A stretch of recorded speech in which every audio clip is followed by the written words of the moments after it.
श्रीसूक्तिपाठ। ॐ हिरण्यवर्णां हरिणीं सुवर्णरसजां चन्द्राहिरण्यमयीं लक्ष्मीं जातवेदो मावह। ताम् आवह जातवेदो लक्ष्मीमनुपगामिनीं। यस्या हिरण्यविन्देयं गामश्वपुरुषानः। अश्वपूर्वां रथमध्यां हस्तिनादप्रमोदनीं। श्रियं देवीमुपहे श्रीमान् देवी जुषुततां। कां सोऽस्मितां हिरण्यप्राकारां आद्रां ज्वलन्तीं तृप्तां तर्पयन्तीं पद्मे स्थिता पद्मवर्णानां तामिहोपवहे श्रियं। चन्द्राप्रभासां यस्सा ज्वलन्तीं श्रियं लोके देवदुष्टामुदारां। तां पद्मिनीं शरणं प्रपद्ये अलक्ष्मी नास्त्वां त्वां वृणे। आदित्यवर्णे तपसोति जाते वनस्पतिक्षो वृक्षोदबिल्वः।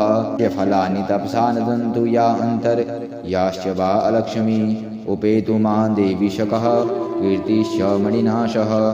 प्रादुर्भूतेऽस्मि राष्ट्रेऽस्मिन् कीर्तिर्मिद्धिं ददातु मे। शुक्तिपाशामलां ज्येष्ठामलक्ष्मी नाशयाम्यहम्। अभूतिसमृद्धिं च सर्वनिर्गुणाद् मे गृहात्। गन्धद्वारा दुरादशा नित्यपुष्टां गरीषिणीम्। ईश्वरी सर्वभूतानां तामिहोपवहे श्रियं। मनसः कामवाकोतिं वाचः सत्यमसीमहि। पशूनार्वोमन्यस्य मयि श्रियतां यशः। कर्दमेन प्रजाभूता मयि सम्भवकर्दम।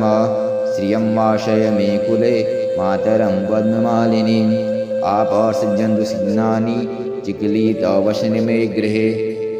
नित्यं देवी मातरं श्रियं वाशय मे कुले। आं पुष्करणीं पुष्टिं पिङ्गलां पद्ममालिनीं।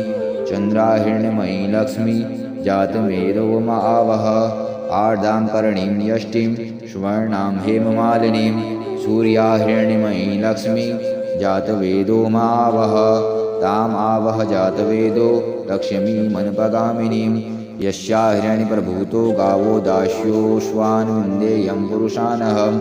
यः शुचिप्रियतो भूत्वा जुह्यादाज्यमन्वहम्। सूक्तं पञ्चदशं च श्रीकामः सततं जपेत्।